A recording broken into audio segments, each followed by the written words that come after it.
What if delaying Social Security until 70 costs you more money than claiming early? You've probably heard taking Social Security early can cost you hundreds of thousands of dollars over your lifetime. But what if the wait until 70 advice is wrong for your situation, no matter what the math says, some fancy analysis says? What if it's costing you more than money? What if it's costing you your ideal retirement? Today, I'm destroying the biggest myth in retirement planning, that waiting until 70 is always the smart move. I'm going to show you the 6 critical factors most advisors ignore and walk you through my proprietary S.E.C.U.R.E framework and give you the exact decision matrix to know when you should claim. In this episode, you'll learn 3 wealth decision principles that flip conventional Social Security wisdom on its head, plus a personalized action plan to make the right claiming decision for your situation, not some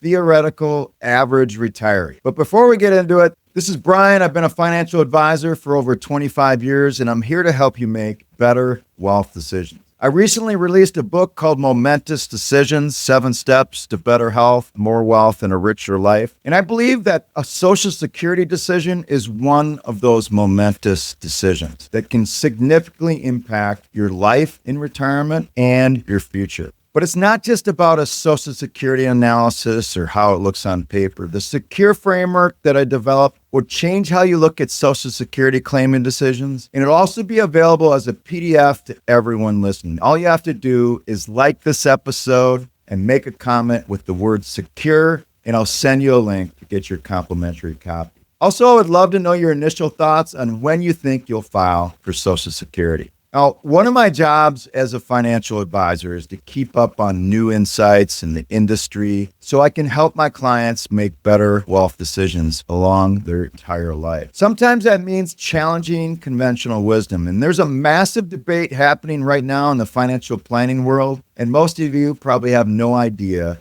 it's taking place. On one side, you have researchers like Michael Finke who argue that Social Security should be discounted at a 0%. Meaning $1 of Social Security at age 95 is worth exactly the same as $1 at age 62. His reasoning? Social Security is guaranteed, inflation adjusted, and backed by the government. Therefore, it deserves no discount for time or risk. On the other side, you have practitioners like my friend Michael Kitces and researcher Derek Tharp who are saying, wait a minute, that makes no sense. Because here's the reality. When you delay Social Security, you're not putting money in some magical risk-free account. You're spending down your investment portfolio faster and faster. And if your portfolio is invested in a typical 60-40 allocation, 60% in stocks, 40% in bonds, history shows that portfolio earns about 4.89% real returns after inflation. That's the opportunity cost. And that's what you're giving up on when you delay. But here's where Tharp's research gets kind of revolutionary. He says 45% isn't high enough because that only accounts for investment opportunity cost. It doesn't account for all the other risks you're taking when you delay. Now, I'm not going to bore you with the findings or his exact process in those reports, but if you'd like to read the research, there'll be a link in the description of this episode. But what those other risks are when you delay are factored into my S.E.C.U.R.E decisions framework, which you'll learn about today and how to use it to make this very important decision on when to file for Social Security benefits. Here's a conversation I have at least once a week in my office. Brian, I should wait until 70 to claim Social Security, right? That's what Dave Ramsey says. That's what Sue Zorman says. Everyone says wait. And usually I say maybe, or maybe you should claim at 62. Tell me a little bit more about your situation. Most of the time they look at me like I just suggested they bird somebody. Here's the real problem. The financial advice industry has created a dangerous one-size-fits-all narrative about Social Security. Wait until 70 for the maximum benefit. And mathematically, yeah, your monthly check is about 75% higher at 70 than at 62. But here's what they're not telling you. For millions of Americans, waiting is the worst financial decision they'll ever make. Not because the math is wrong, but because the math they're using doesn't apply to their life. The logic goes like this. If you claim at 62, you'll get $2,000 per month. If you wait until 70, you get $3,500 per month. Obviously, bigger is better, right? Wrong.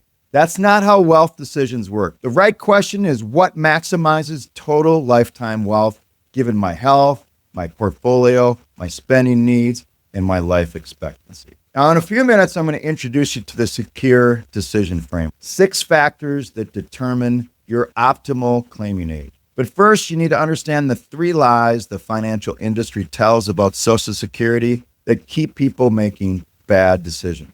Because once you see through these lies, the right decision for your situation becomes just a little bit clearer. So lie number 1, the break-even lie. Every Social Security calculator shows the break-even age, the age where waiting catches up to claiming early. They'll say something like, if you claim at 62 versus 70, your break-even age is 80. So if you live past 80, waiting wins. Now, it sounds super logical, except it's completely wrong for most people. And here's why. The break-even analysis ignores what you do with your money while you're waiting. If you claim at 62, you get 8 years of payments before the person waiting till 70 gets their first check. That's $192,000 in our earlier example. What if you invested that money, even conservatively? Let's say you earn 5% annually. By age 80, that early claimer hasn't just received more payments, they've built a portfolio worth $150,000 to $200,000. The break-even analysis completely ignores this. When you factor in investment returns, the break-even age isn't 80. It's often 87 or 90. And that's assuming you don't need to withdraw from your portfolio during those 8 years. If you do need income and you're depleting your 401k instead of collecting Social Security, the break-even age might be even older. Lie number 2, the longevity assumption lie. Financial advisors love to say, people are living longer. You'll probably live into your 90s, so waiting maximizes your lifetime benefits. And I used to say this same thing, but here's the problem. Most people won't live into their 90s. The statistics they cite are population averages. For instance, for a 62-year-old today, average life expectancy is about 84 for men and 87 for women. Now, that's way up from where it was 10, 15 years ago. But that's an average. If you have any health issues, diabetes, health disease, cancer history, or high blood pressure, your personal life expectancy might be 75 or 78. If you wait until 70 and die at 78, you collected 8 years of higher benefits. Meanwhile, the person who claimed at 62 collected 60 years of benefits. Who came out ahead? So here's what I tell clients. Look at your parents and grandparents. When did they die? Not from accidents, but from natural causes. If everyone in your family dies in their 70s, you're betting against family history by waiting until 70. Now, I know this is not a fun thing to think about, but have you thought about your family's longevity when you think about your financial planning? Drop a comment and tell me, did your grandparents make it past 85, or did most pass in their 70s? This matters more than you think. Lie number 3 is the you can always work lie. This is the one I hear about from time to time. Advisors will say, don't claim early, just keep working if you need income. Now, this is great advice if you're healthy and employable. But what if you're not? What if you get laid off at 64 and nobody will hire you? What if your knees give out and you can't do your job anymore? What if you need to care for a sick spouse? The statistics are pretty sobering. Nearly half of the retirees leave the workforce earlier than planned due to health issues, job loss, or caregiving responsibilities. If you're banking on working until 70, but reality forces you out at 64, you just spent 2 years burning through savings instead of collecting benefits. Claiming at 62 gives you control. You're not dependent on your employer, your health, or the job market. You have a guaranteed income floor, and everything else is kind of gravy. So waiting until 70 requires everything to go right for 8 years, and I think that's a pretty risky bet. So this leads me to wealth decision principle number 1. Your claiming strategy should match your reality, not academic averages. This principle is about understanding the opportunity cost and risk in real life, not spreadsheets or calculations. Yes, waiting until 70 gives you a bigger check, but claiming at 62 gives you money now that you can invest, spend, or use as a safety net. Your realities should include your health, your job security, your spouse's longevity, market conditions, policy changes, and a dozen other variables that could burn down your perfect plan. Before we move on, just a quick reminder. I would love if you liked this episode or shared it, subscribe if you're finding it valuable. By the end of this episode, you'll have my complete S.E.C.U.R.E framework that tells you exactly when to claim based upon 6 personal factors, and you'll never second guess your decision again. Now, let me introduce you to the framework I think changes everything when it comes to making this decision on Social Security. I call it the S.E.C.U.R.E framework, and it's an acronym. So I'm going to go over each one in a little bit of detail. You can go to my website to see the rest of the detail of the framework, and you'll have the ability to download a free PDF that you can use to make this decision. Now, I created the S.E.C.U.R.E framework because I was tired of watching people make life-altering decisions based upon generic advice. This framework evaluates 6 critical factors and gives you a personalized score that tells you when you should claim. So the S in the S.E.C.U.R.E framework is sequence risk. What's your portfolio vulnerability? Sequence risk is the danger of poor market returns early in retirement, especially when you're taking withdrawals. If you retire into a bear market and you're pulling money from your portfolio, you can permanently damage your long-term wealth. And here's where Social Security becomes critical. It's a guaranteed income stream that reduces how much you need to withdraw from your portfolio during those vulnerable early years. So the scoring is 10 points for extreme sequence risk. If your portfolio is less than 10x your annual Social Security benefit, or you need to withdraw 8% annually if you delay claiming, and you have limited cash reserves, then you score 7 points for high sequence risk. Your portfolio is 10 to 15 times your annual Social Security benefit. You need to withdraw 5 to 7% annually if you delay, and you have 2 to 3 years of cash reserve. 4 points for moderate sequence risk. And this would be if your portfolio is 15 to 25 times your annual Social Security benefit. And you need to withdraw 3 to 5% annually if you delay. And then 1 point if you have low sequence risk. Portfolio is 25 times your annual Social Security benefit. And the E in the S.E.C.U.R.E framework is expectation. What's your life expectancy?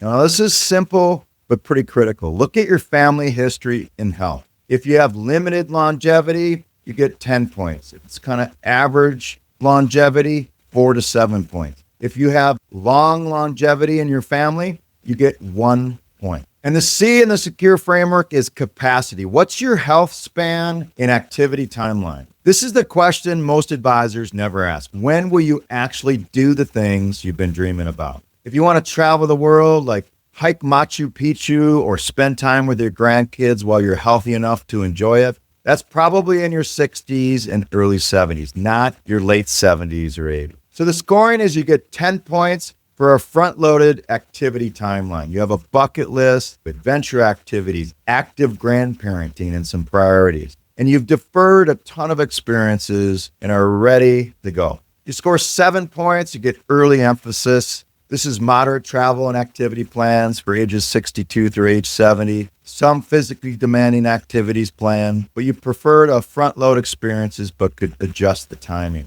And number 4 is more of a flexible timeline. You don't have activities that require a ton of peak physical health.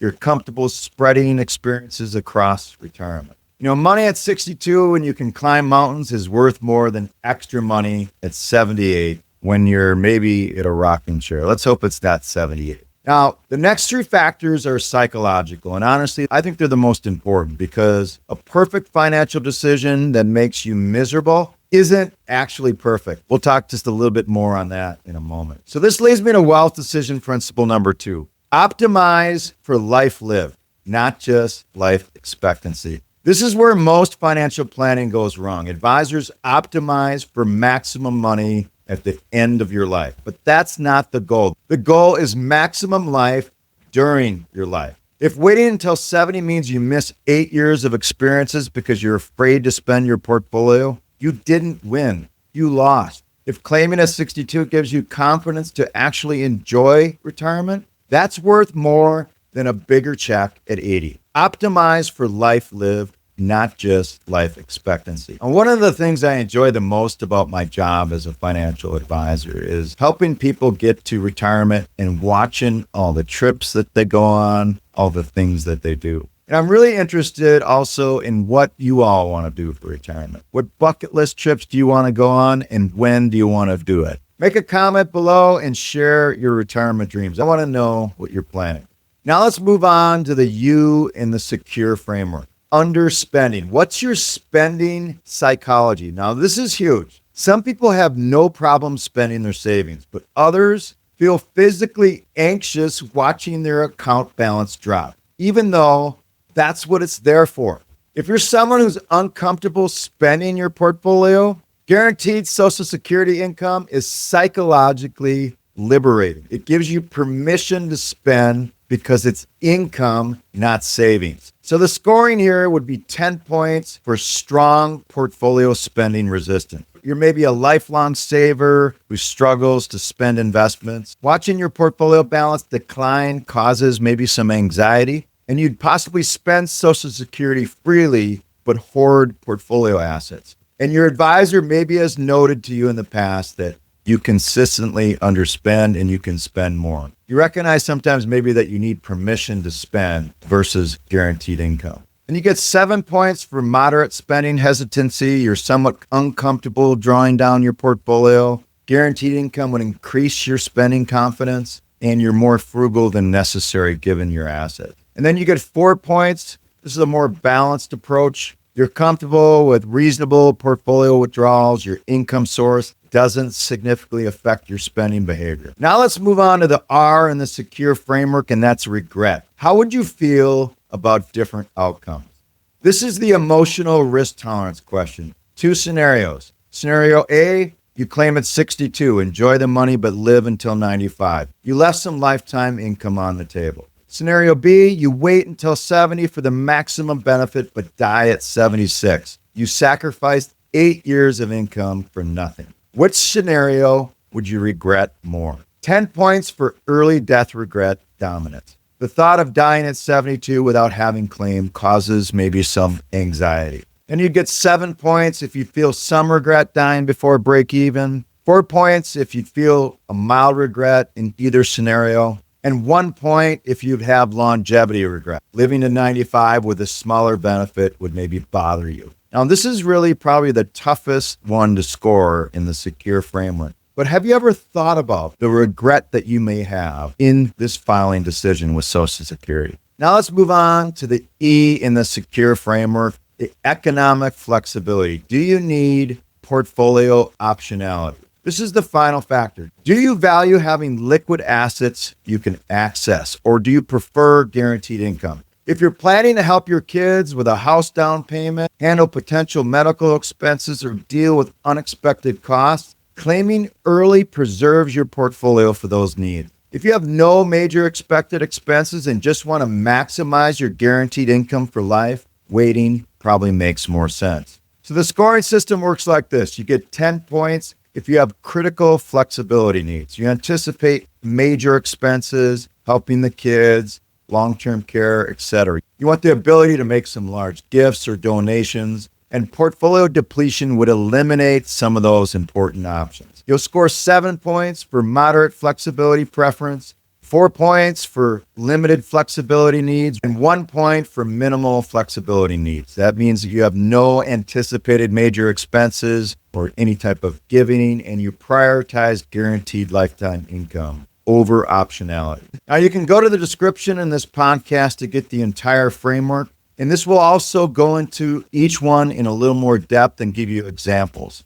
All right, so this is a lot of information. You learned all 6 factors. In just a moment, I'm going to show you exactly how to score yourself and what your total score means for your claiming decision. But first, let me talk about the biggest surprise in this framework. When I run clients through the S.E.C.U.R.E framework, about 60% of them score in the claim early or full retirement age range. Only about 20% should actually wait until 70. Now, that's the opposite of what the financial industry preaches, but it makes sense when you consider real-world factors like health and psychology and life goals, not just pure mathematics on a spreadsheet. Now, the question isn't what should everyone do? It's what should you do? So this leads me to wealth decision principle number 3. The perfect plan you won't follow beats the optimal plan you can't maintain. This is the ultimate principle for any financial decision, but especially for Social Security. I can show you scenarios where waiting until 70 produces $500,000 more in lifetime benefits. But if waiting causes you anxiety, makes you afraid to spend, or forces you to miss experiences you care about, it's not the right plan. The perfect plan you won't follow beats the optimal plan you can't maintain. This is why the psychological factors in the S.E.C.U.R.E framework matter just as much as the financial ones. A claiming strategy that doesn't fit your personality, values, and life goals will make you miserable, even if it's mathematically optimal. So here's your step-by-step action plan to make your Social Security decision. Action step number 1, calculate your S.E.C.U.R.E score. I've created a S.E.C.U.R.E decision framework worksheet, which is linked in the description. Go through each of the 6 factors and score yourself honestly.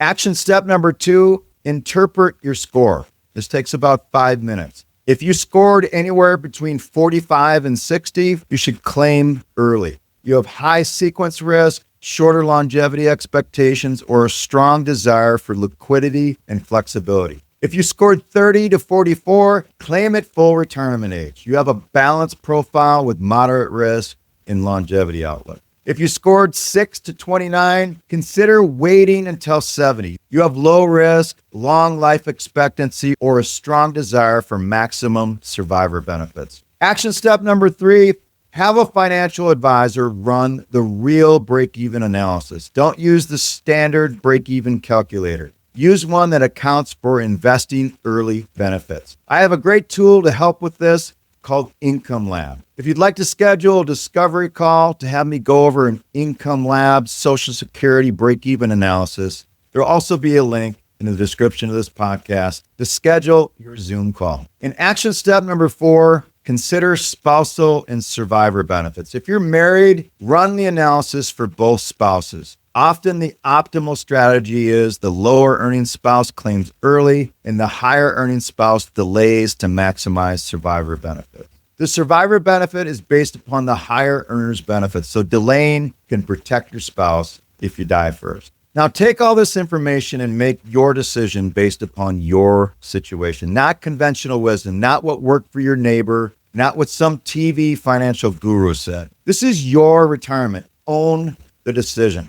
And here's what I would love if you did right now. If you haven't subscribed yet, do that now. Second, download my free S.E.C.U.R.E Social Security Decision Framework in the description of this podcast. It takes about 20 minutes to score yourself, and this single worksheet can change everything when it comes to making this important decision. And third, go to the pinned comment and answer this. What's your biggest fear about claiming Social Security? Dying too early or living too long? I want to hear what keeps you up at night about this decision. And next week's episode is going to change how you think about taxes forever, so you're not going to want to miss that one. Until then, make the Social Security decision that's right for your life, not someone else's spreadsheet. This is Brian, the Wealth Decisions Guy, and I hope to see you next week.